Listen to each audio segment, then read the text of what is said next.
Sinan or Sinan. I don't know if it's Sinan or Sinan, but I'm gonna rock with Sinan Huan. That's how I'm gonna say it.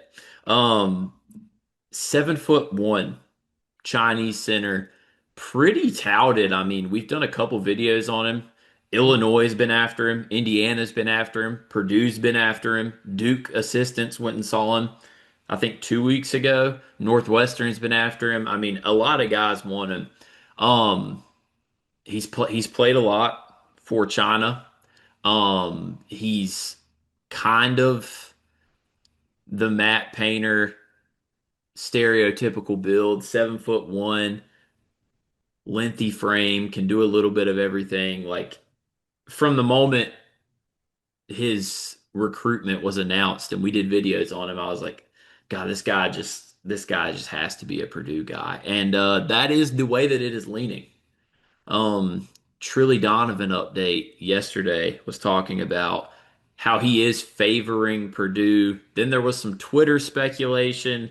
Uh, the Purdue B-ball guy posted about it, little meme with Matt Painter and Sinan.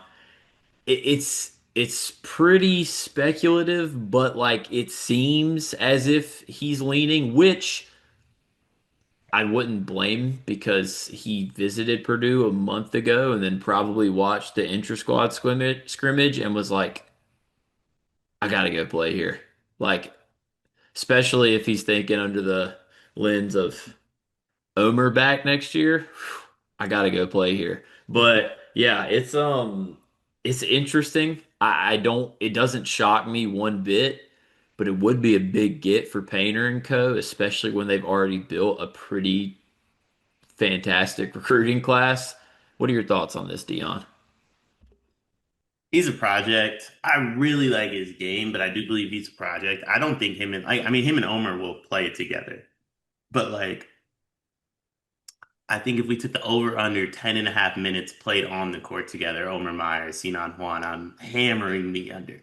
Hammering the under. I don't think Sinan Juan's and I will say this, the narrative does seem to be shifting towards like he's a year one ready guy.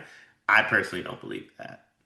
From what I've seen. Now he's incredibly lengthy, great size, blocks shots at an insane rate.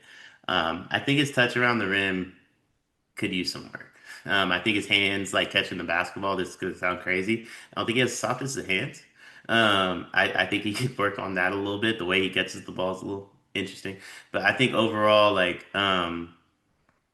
think he, I think he has game. I think he's a better version of Daniel Jacobson when it's all said and done. But Daniel Jacobson will be better than him next year, and I think that's why you don't see a ton of Omer Myers, Juan together. But he's the next up, though. Like him and Ertl, like that's the pairing, right? Luke Ertl, Sinan Juan, like that's the next generation of Purdue basketball, and Purdue basketball is going absolutely nowhere. So shout out Payne, he just keeps doing the Yeah, damn and thing. it's like this was talked about, he got asked about roster building. It was like a day or two ago we did a video on this and he basically said like I don't want different types of guys. I want the same guys I've been recruiting.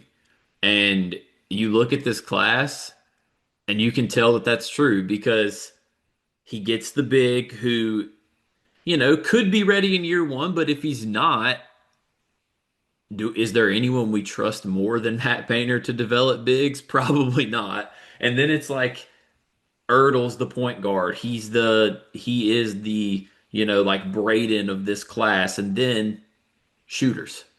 It's Hmm. like this is the Matt Painter blueprint, and clearly the Matt Painter blueprint works at the collegiate level. So like I think this is just an absolutely perfect fit. And I think that like I said earlier, it is speculation, so I don't want to give anyone like false hope of like, oh, he's a lock, he's committed. But like typically when Trilly tweets or posts in the Discord, whatever, that someone is leaning towards a school, he's usually right.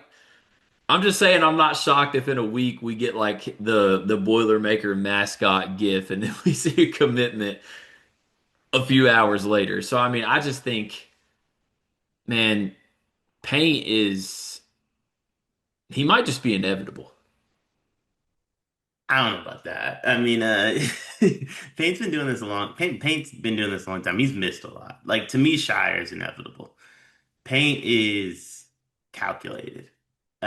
Like Paint gets involved in specific recruits he can win, which makes him seem inevitable. But like also, I mean, I know Duke's like slightly involved in Sinan Huan. If Shire really wanted Sinan Huan, like I do believe he will go to Duke. You know what I'm saying? Like, I don't think this is like a priority Duke target. I think a priority Purdue target versus a priority Duke target. I think Duke's winning that battle. But but I think Paint is so calculated in who he prioritizes. He's going to prioritize the ones no one else is, and he sees something in them that they don't, and that should scare you. If if you're in a recruiting battle with Paint and you're like, I don't really see the vision. Like if he commits, that's sick, but like I'm probably going to recruit over him. And Paint's like, no, that's my guy. It's like, okay, let me watch the film one more time.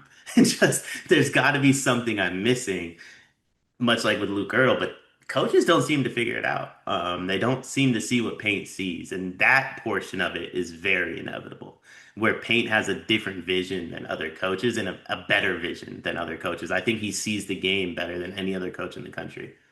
Yeah, I think that's kind of what I was alluding to is like I don't think he's inevitable in the sense of he's going to get any, top 15, top 10 guy he wants. I just think like the system is inevitable. Like what he does is inevitable. And at the end of the day, like I know he hasn't gotten over the hump yet, but like they're going to be at in contention when it comes March most of the time. But yeah, I mean, it's going to be interesting to see how this pans out. And even if these reports weren't out or these speculations, anytime I see a recruit over 7 foot tall, I just immediately assume that Purdue has the advantage just because of what they've done with all these 7'1", 7'2" guys. It's going to be very interesting to see this unfold. We'll obviously have updates as that happens. Wishing Sinan the best, and I'm going to stand by it. I definitely think he's a Boilermaker. Dion, you okay? You look a little sweaty. So every August, September, my air conditioning breaks, and there's just nothing I can do about it. Dude, that's tough. Out in California too? Like, I mean, what is it, like 80 degrees still there today? Today's gonna be like 85, 90, but like peak summer, it gets like 110. My AC just doesn't ever hold up. I mean, it sounds like it's a bummer that you can't take advantage of Duncan Mechanical Solutions because Duncan Mechanical Solutions is an HVAC company based in Angola, servicing the tri-state area, bringing commercial quality to the residential world with excellent customer service. You heard us talk about Duncan Mechanical last summer. If you need heating or air conditioning, kitchen or bath remodeling, or all of the above, Duncan Mechanical is the place to go in the Midwest. Go to duncanmechanicalsolutions.com to take advantage and make sure you don't wind up like Dion.